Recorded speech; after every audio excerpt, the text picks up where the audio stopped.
काफ़ी nervous moment था। हमको लग रहा था कि इस बार सीट्स भी कम हैं, हो सकता है कि कहीं फिर ना हो। रियलिटी यही है कि मेन चीज़ है कंसंट्रेशन। क्वांटिटी मैटर नहीं करता है, क्वालिटी मैटर करता है। सर स्टैंडर्ड बुक की बात करिए सब्जेक्ट वाइज, तो सर कौन कौन सा बुक लिस्ट आपने फॉलो किया? हर स्पेशल करंट अफेयर्स 5-6 ही रहते हैं। इकोनॉमिक सर्वे काफ़ी इंपॉर्टेंट है। इकोनॉमिक सर्वे के लास्ट में एक टेबल दिया रहता है, तो वो आप ज़रूर से करें। तो बेसिकली ये आप बताइए कि कैसे कैरी किया जाए कंटेंट को, आप किस तरीके से मतलब याद करते थे? और मैंने मैप बनाया है इंडिया का, और उसमें चंपारण का भी लोकेशन दिखाया है बिहार के मैप बना के। मेरा विचार यही है कि आप घर को लाइब्रेरी एकदम ना बना दें। जितना आपको पढ़ना है, जितना आप कर सकते हैं तो वही कीजिए। अगर आप एक बुक कंप्लीट कर ले रहे हैं अच्छे से, सफिशिएंटली, तो आप दूसरे बुक पे जाएं। उनको यही कहना चाहेंगे कि लगे रहें, आप सोचे हैं तो करें। नमस्कार दोस्तों, स्वागत है आपका कोई इंस्पायरिंग और इन्फॉर्मेटिव वीडियो में। आज हमारे साथ मोहम्मद ताकिब सर हैं।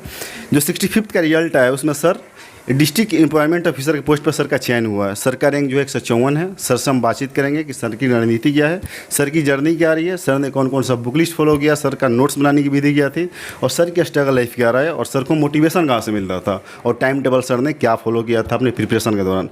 तो अभी तक हम चैनल को सब्सक्राइब नहीं किया, चैनल को सब्सक्राइब करो, वीडियो को लाइक और शेयर करना भूलें। सर सबसे पहले बहुत बधाई। बहुत बहुत शुक्रिया आपका। सर अपने बारे में कुछ बताएं।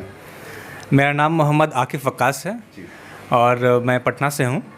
और मैंने इंजीनियरिंग करी है, mechanical engineering, Visvesvaraya technological university से, कर्नाटक।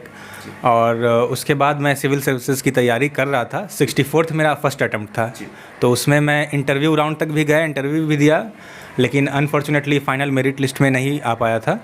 तो फिर मैंने लगा रहा, 65th का भी अटैम्प्ट दिया और इसमें भी इंटरव्यू दिया। इंटरव्यू में मुझे 90 मार्क्स आए और रैंक 154 मिला, डिस्ट्रिक्ट एम्प्लॉयमेंट ऑफिसर। तो काफ़ी प्रसन्नता हुई। सर वो मोमेंट क्या था सर, जब पीडीएफ फाइल में आपने देखा होगा कि आपका नाम शो हो रहा है, तो सर उसके पहले सर स्ट्रगल, सर 64th का आपने इंटरव्यू दिया, फाइनल लिस्ट में नहीं आना, और 65th का जब आप रिजल्ट चेक कर रहे होंगे तो टॉपर ही क्या कर सकता है बेसिकली। जब देखे कि पीडीएफ आ गया है, ग्रुप में शेयर हो रहा था, पीडीएफ आ रहा था, तो उस टाइम काफ़ी नर्वस मोमेंट था। हमको लग रहा था कि इस बार सीट्स भी कम हैं, हो सकता है कि कहीं फिर ना हो। तो मैंने स्टार्ट किया देखना, सोचे कि नीचे से देखते हैं नाम है कि नहीं है। तो देखते देखते देखे कि हाँ है, नाम है। काफ़ी अच्छा लगा। फिर सर कितना आपको डिफ़िकल्ट लगा था? इंजीनियरिंग कर रहे थे आप, तो बीटेक करने के बावजूद आप जब आर्ट्स यूनिटी वाला सब्जेक्ट, क्योंकि वेटेज उसी का है सिविल सर्विसेज में, तो सर मतलब डिफ़िकल्टी क्या थी, कैसे आपने शिफ्ट किया खुद को? शुरू में तो डिफ़िकल्टी हुई। सिलेबस देखा कि क्या क्या पढ़ना है, तो उसी के अनुसार अडेप्ट किया। वो एक है ना, डार्विन्स का एक थ्योरी है, जैसे कि उसको बोलते हैं अडेप्टेशन टू एनवायरनमेंट, और तो उसी के अकॉर्डिंग अडेप्ट कर लिया। अब करना है सिविल सर्विसेज तो करना ही है। अब जो पढ़ना है सिलेबस में देखिए, हिस्ट्री, ज्योग्राफी, ये सब तो कॉमन है। जनरल स्टडीज़ में पॉलिटी, इकोनॉमी, ये सब करना पड़ेगा। तो ऑप्शनल भी लेना है कुछ, तो ऑप्शनल मैंने इस बार उर्दू लिया है। इससे पहले मेरा लेबर एंड सोशल वेलफेयर था, तो वो उतना अच्छा नहीं गया था, तो मैंने उर्दू पे शिफ्ट किया। फिर उर्दू की स्टडी की, तो घर वालों से ही काफ़ी सपोर्ट मिला, तो मैंने किया। तो जो लोग भी लिटरेचर सब्जेक्ट भी लेना चाह रहे हैं तो वो ले सकते हैं, इसमें भी स्कोर किया जा सकता है। सर प्रिपरेशन के दौरान सर आपका टाइम टेबल क्या हुआ करता था? जैसे कि एस्पिरेंट ये जानते हैं, स्टूडेंट जो प्रिपरेशन कर रहे हैं वो ये सोचते हैं कि हमें 18 घंटे 20 घंटे पढ़ना होता है, और टॉपर्स बहुत आसानी से आके यूट्यूब चैनल पे और मीडिया वालों से बोल देते हैं कि नहीं 5-7 घंटे पढ़ लोगे तो सिलेक्शन हो जाएगा। इसके पीछे की रियलिटी क्या है, कितने घंटे आप लोग पढ़ाई किया करते थे? रियलिटी यही है कि मेन चीज़ है कंसंट्रेशन। क्वांटिटी मैटर नहीं करता है, क्वालिटी मैटर करता है। सच्चाई यही है। और मैं भी कभी, मुझे तो नहीं लगता कि मैंने कभी 8 घंटे से ज़्यादा पढ़ाई की होगी एक दिन में। तो वही 6-7 घंटे इज़ एनफ। हाँ, आप स्लॉट बना लें 2-2 घंटे का। 2 घंटे सुबह में पढ़े, 2 घंटे दोपहर में पढ़े, 2 घंटे रात में पढ़ लिए, डेट्स एनफ। और बीच में सेल्फ एवेलुएट करते रहे कि आप किस स्टेज पे हैं। कोई भी मॉक टेस्ट लगाएं क्वालिटी वाला, मतलब बीपीएससी पैटर्न पे ही, या जो भी जिस एग्ज़ाम की भी आप तैयारी कर रहे हैं, तो मॉक टेस्ट लगाएं। आप देखें कि कितना स्कोर आ रहा है। अगर कुछ कमी रह रही है तो आप और ज़्यादा पढ़ाई करें, आप फोकस करें, तो वही है। ओके सर, प्रीलिम्स के आपके रिसोर्सेज क्या हुआ करते थे, और सर प्रीलिम्स के लिए आपका बेसिकली स्ट्रेटेजी क्या था? प्रीलिम्स के लिए भी मैंने एनसीईआरटीज़ पढ़े थे। एनसीईआरटी बुक्स हैं मेरे पास, तो एनसीईआरटी काफ़ी ज़्यादा इम्पॉर्टेंट है, एक कंपोजिट मटेरियल है। कई लोग सिर्फ लूसेंट वगैरह पढ़ लेते हैं, तो लूसेंट भी अच्छी किताब है, लूसेंट सही है, इनफ है।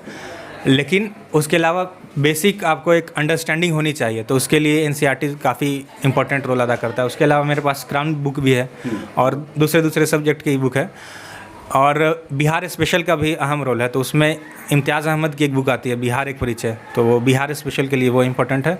और बाकी मैपिंग भी इम्पोर्टेंट है, बिहार ज्योग्राफी से रिलेटेड क्वेश्चंस भी रहते हैं, स्पेशली रिवर से रिलेटेड, तो वो सब भी देख लेते हैं। तो अगर मैप मेकिंग आपका स्किल है तो वो काफ़ी ज़्यादा हेल्प करता है। ओके सर, स्टैंडर्ड बुक की बात करिए सब्जेक्ट वाइज, तो सर कौन कौन सा बुक लिस्ट आपने फॉलो किया? स्टैंडर्ड बुक्स में एनसीईआरटी के अलावा मैंने ज़्यादा बुक नहीं पढ़ा है। हिस्ट्री के लिए मैंने कुछ दिन स्पेक्ट्रम की कुछ पेज पलटे थे, तो अच्छा लगा था वो बुक, लेकिन ज़्यादा ज़रूरत नहीं पड़ी, क्योंकि हिस्ट्री में आप देखेंगे कि कई क्वेश्चंस रिपीट भी होते हैं प्रीलिम्स में, और मॉडर्न हिस्ट्री का बहुत ज़्यादा रोल है, तो उसमें बिपिन चंद्रा की बुक आती है, तो वो सब हेल्पफुल होती है। ओके और बाकी सब्जेक्ट के लिए आप लक्ष्मीकांत भी देख सकते हैं, लेकिन बहुत ज़्यादा पूरा पढ़ने की ज़रूरत नहीं है उसको, क्योंकि काफ़ी ज़्यादा हो जाएगा। इम्पोर्टेंट पॉइंट्स, जैसे किस पैटर्न पे क्वेश्चन आ रहे हैं, बस वही पैटर्न आप फॉलो करें तो that will be more helpful. Okay sir, current का बहुत ज़्यादा इंपॉर्टेंट रोल होता है सर, बीपीएससी का जो प्रीलिम्स होता है, और सर उसमें भी करंट जो पूछा जाता है बिहार पर्सपेक्टिव में ज़्यादा पूछा जाता है। जो बिहार में रह रहे हो तो खुद को अपडेट रखते हैं, लेकिन जो इलाहाबाद और दिल्ली जैसे शहरों में जाकर प्रिपरेशन कर रहे हैं सर उसके लिए वो कहाँ से प्रिपरेशन करें? करंट अफेयर्स के लिए करंट अफेयर्स का वेटेज बहुत ज़्यादा है, 30-35 क्वेश्चन आते हैं, तो उसके लिए जीके टुडे एक वेबसाइट है, उस पर से भी मैंने हेल्प लिया है। फिर बहुत सारे मैगजीन्स आते हैं, प्रतियोगिता दर्पण हो गया या फिर स्पीडी भी हो गया, तो सब ठीक ही रहता है। आप किसी भी एक को फॉलो कर सकते हैं, एक या दो सोर्स आप रखें, लिमिटेड सोर्स रखें, उसी को बार बार आप रिवाइज़ करें तो वो ज़्यादा हेल्पफुल होगा। और जहाँ तक बिहार स्पेशल की बात है, तो अब तो काफ़ी ज़्यादा पीडीएफ आ जाते हैं, तो मैं तो पीडीएफ देख लेता हूँ, कुछ नोट्स शेयर कर देते हैं, और तो उसी से हेल्प मिल जाता है। बिहार स्पेशल करंट अफेयर्स 5-6 ही रहते हैं। इकोनॉमिक सर्वे काफ़ी इंपॉर्टेंट है, इकोनॉमिक सर्वे के लास्ट में एक टेबल दिया रहता है, तो वो आप ज़रूर से कर लें, उससे भी क्वेश्चंस आते हैं। ओके सर, मेंस की बात करिए तो सर प्रीलिम्स तो सिर्फ क्वालिफाइंग है, उसमें कितने भी मार्क्स है वो मैटर नहीं करता। सर मेंस में सबसे इंपॉर्टेंट है sir answer writing skill. Sir आप भी कभी जब शुरुआत किए होंगे तो बहुत कम मतलब डिमोटिवेशन होता होगा कि मैं नहीं लिख पा रहा हूँ, क्वेश्चन टैकल नहीं कर पा रहा हूँ, लेकिन सर दिन पर दिन आपका स्किल इन्हांस हुआ होगा और आप अच्छा लिख रहे होंगे और फाइनली आप सेलेक्ट भी हो गए। तो सर उसको कैसे इंप्रूव किया जाए, क्वेश्चन आंसर जो है कि आंसर राइटिंग को? आंसर राइटिंग को देख के इम्प्रूव नहीं किया जा सकता, आंसर राइटिंग को आंसर राइटिंग करके ही इम्प्रूव किया जा सकता है। तो उसके लिए मैं रेगुलर प्रैक्टिस करता था, रफ पेज में प्रैक्टिस कर करके मैंने इम्प्रूव करी है, और ग्रुप बना के आंसर राइटिंग मैं अपने फ्रेंड्स को देता था, सेंड करता था कि आप इवेलुएट करो, और उसका मैं इवेलुएट करता था। ऐसे करके हम लोग स्टडी करते थे ग्रुप में, और धीरे धीरे मतलब निखार आते जाता है। अगर आप प्रैक्टिस करते जाते हैं, देखते जाते हैं, फिर ऑनलाइन भी आप देखते हैं टॉपर्स के कॉपी किस तरह से उन्होंने लिखा है, आपको क्या क्या पॉइंट्स डालने हैं, कुछ मैप वगैरह आप डाल देते हैं तो ज़्यादा अच्छा लगता है, तो स्कोर किया जा सकता है उसमें। ओके सर, जैसे कंटेंट बहुत होता है माइंड में, और जैसे कि कोई टेस्ट देने जाता है, चाहे मॉक टेस्ट हो या मेंस का जो है कि एग्ज़ाम हो बीपीएससी का, उसमें देने जाता है तो कंटेंट को वो उस समय रिकॉल नहीं कर पाता है। तो बेसिकली ये आप बताइए कि कैसे कैरी किया जाए कंटेंट को, आप किस तरीके से मतलब याद करते थे? कंटेंट को आप पॉइंट वाइज बना के, एक रफ कॉपी में पॉइंट वाइज बना के आप याद रख सकते हैं। जैसे कि फॉर एग्जांपल आप कुछ भी ले लें, जैसे कुंवर सिंह का ही ले लें, तो कुंवर सिंह के बारे में कि कहाँ कहाँ वो रिवोल्ट किए हैं।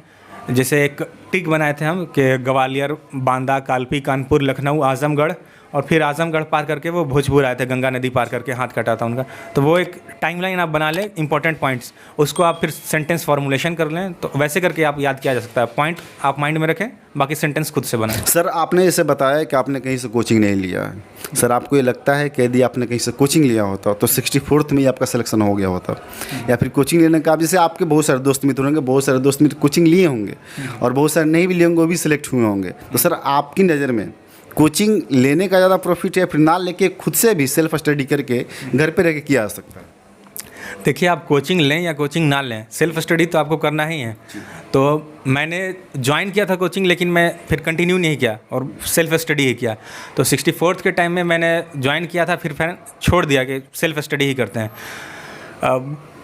अलग अलग पर्सपेक्टिव है, कुछ लोगों को उससे फ़ायदा भी होता है, गाइडेंस मिल जाता है, लेकिन मुझे पता चल गया था कि हाँ सिलेबस कैसा है, क्या क्या फॉलो करना है, बुक्स क्या रहेंगे, और बाकी सेल्फ प्रैक्टिस इंपॉर्टेंट रोल अदा करता है। आप पढ़ते रहें, खुद से पढ़ें, समझें, रट्टा मारने से बेहतर आप कॉन्सेप्ट समझ लें, और हाँ ज़्यादा कुछ करना नहीं है उसमें, और फिर रेगुलर आप करते रहें। जैसे 64th में मेरा उतना अच्छा हो नहीं पाया था, तो मैंने फिर 65th खुद से ही किया। अब कई लोग कोचिंग करके भी रिज़ल्ट नहीं आ पाता है, और कई लोग बिना कोचिंग के भी रिज़ल्ट आ पाता है।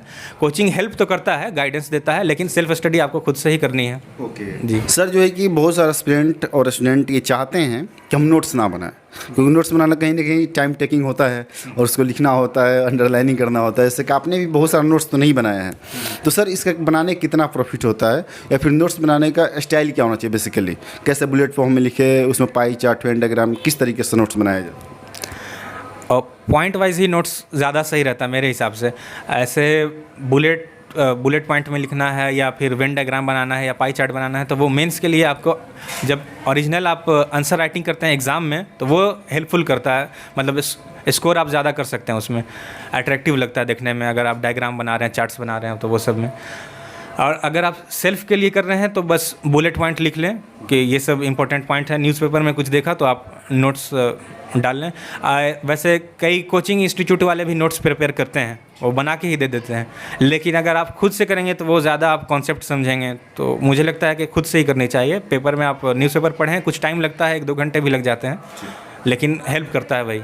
ओके सर, कोई आपको नोट्स तो ज़रूर दिखाएं। तो ये मैंने कॉपी मंगाया 64th का, RTI के थ्रू मैंने कॉपी मंगाया है। तो इसमें देखिए स्टैट्स का है, ये स्टैटिस्टिक्स।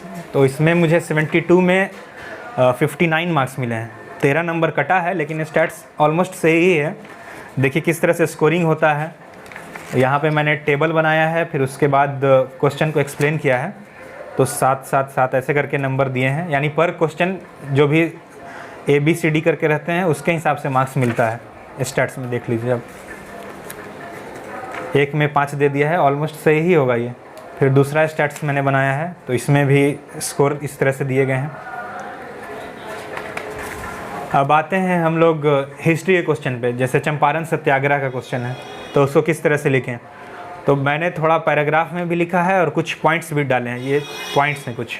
और मैंने मैप बनाया है इंडिया का, और उसमें चंपारण का भी लोकेशन दिखाया है बिहार के मैप बनाकर। इसी तरह से और क्वेश्चन में हम देखेंगे, ये चंपारण का ही है, इसमें इम्पैक्ट इसके बारे में बताया है, इम्पैक्ट के बारे में, और कंक्लूज़न दिया है।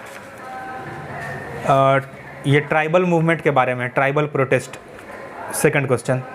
तो इस पे ही मैंने टाइमलाइन बनाया है, और इसमें ही मैंने मैप बनाया है। ये देखिए ट्राइबल का, इसमें 18 मार्क्स मिले हैं मुझे।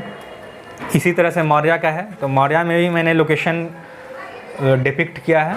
तो इंडिया अफ़गानिस्तान रिलेशन पे क्वेश्चन है, तो इसको मैंने डिपिक्ट किया है मैप के थ्रू। मैपिंग का काफ़ी इंपॉर्टेंट रोल रहता है, और मैप अगर आप बना देते हैं तो आपके स्कोर होने के चांसेस ज़्यादा रहते हैं। तो सेंट्रल एशिया को कैसे कनेक्ट करना है इंडिया से वाया चाबहार पोर्ट जो ईरान का है, तो उसको ही मैंने यहाँ पर दर्शाया है। अफ़गानिस्तान में हम लोग रेलवे ट्रैक फॉर्मुलेट कर रहे थे, बना रहे थे, तो वो भी मैंने इसमें दर्शाया है मैप के थ्रू। बाकी इंपॉर्टेंट पॉइंट्स आप लिख सकते हैं कि अफ़गानिस्तान का इंडिया के लिए क्या रोल है, और इंडिया क्या हेल्प कर रहा है अफ़गानिस्तान को, वो सब मैंने बताया है। जैसे लाइब्रेरी बनवाई है, या पार्लियामेंट बनवाया है अफ़गानिस्तान में, उस तरह की बातें। फिर रेल लिंक जो है, बामियान रेल लिंक या डेलाराम रेलवे, वो सब मैंने मेंशन किया है इसमें। तो इसी तरह मैंने पॉइंट वाइज भी डाला है, कुछ पैराग्राफ भी लिखे हैं, और मैंने मैपिंग पे बहुत ज़्यादा फोकस किया है, तो इससे मुझे अच्छा स्कोर मिला है। सर बहुत सारे ऐसे प्रिपरेशन करने वाले स्टूडेंट होते हैं सर, उतने उनके पास इतने रिसोर्सेस हो जाते हैं कि सर जैसे कि लक्ष्मीकांत पढ़ रहे हैं, और DD बसु, सुभाष कश्यप, तमाम बुक्स एक ही सब्जेक्ट का लगा रख लिए हैं। और सर इतने सारे उनके पास बुक्स होता है, मटेरियल्स में जो भी नोट्स दिखा, जो भी मटेरियल दिख रहा है, उसको सारे मैगजीन्स को, 2-3 मैगजीन्स को भी ला रहे हैं। तो कहीं ना कहीं मुझे लगता है कि वो इतने सारे कंटेंट लेके आए, पढ़ नहीं पाते हैं। सर इस पर आपकी क्या विचार है? मेरा विचार यही है कि आप घर को लाइब्रेरी एकदम ना बना दें। जितना आपको पढ़ना है, जितना आप कर सकते हैं, तो वही कीजिए। अगर आप एक बुक कंप्लीट कर ले रहे हैं अच्छे से, सफिशेंटली, तो आप दूसरे बुक पे जाएं। कुछ लोग क्या करते हैं कि एक बुक पढ़ रहे हैं साइमल्टेनियसली, फिर दूसरा स्टार्ट कर देते हैं, पहले वाले कंप्लीट नहीं हुई, तो उससे क्या होता है कि एक कंप्लीट अब हो नहीं पाता, फिर आप एग्ज़ाम हॉल में जाते हैं तो क्वेश्चन गलत हो जाता है। तो किसी भी एक बुक को आप फॉलो कर रहे हैं तो अच्छे से फॉलो करें, उसी को 2-3 बार रिवाइज़ कर लें, उसके बाद आपको एक्स्ट्रा पढ़ना है तब दूसरा बुक पढ़ें। हाँ, ये ज़्यादा अच्छा रहेगा। जी सर, लास्ट क्वेश्चन आपसे पूछ रहा हूँ कि जो भी बीपीएससी एस्पिरेंट्स आपको सुन रहे हैं, तो उनके सर दो सब क्या कहना चाहेंगे? उनको यही कहना चाहेंगे कि लगे रहें, आप सोचे हैं तो करें, और कुछ ही प्रॉब्लम आए तो आप कमेंट कर सकते हैं, अगर कुछ हेल्प कर पाए तो हम करेंगे hopefully. Thank you so much Akif Waqasar, आपने बहुत कीमती समय निकाल कर हमसे बात किया। तो दोस्तों, हमारे साथ ही सर थे जिनकी रैंक 154 है, और सर जो है कि डिस्ट्रिक्ट एम्प्लॉयमेंट ऑफिसर के पोस्ट पे सर का चयन हुआ है। सर का नोट्स देखा आप लोगों ने, सर का बुक लिस्ट जाना, सर की स्ट्रगल क्या रही है, कैसे टाइम टेबल फॉलो करते थे, सर का मोटिवेशन क्या था। तो इस वीडियो में ये सारा हमने कवर किया। तभी तक हम चैनल को सब्सक्राइब नहीं किया, चैनल को सब्सक्राइब करो, वीडियो को लाइक और शेयर करना भूलें।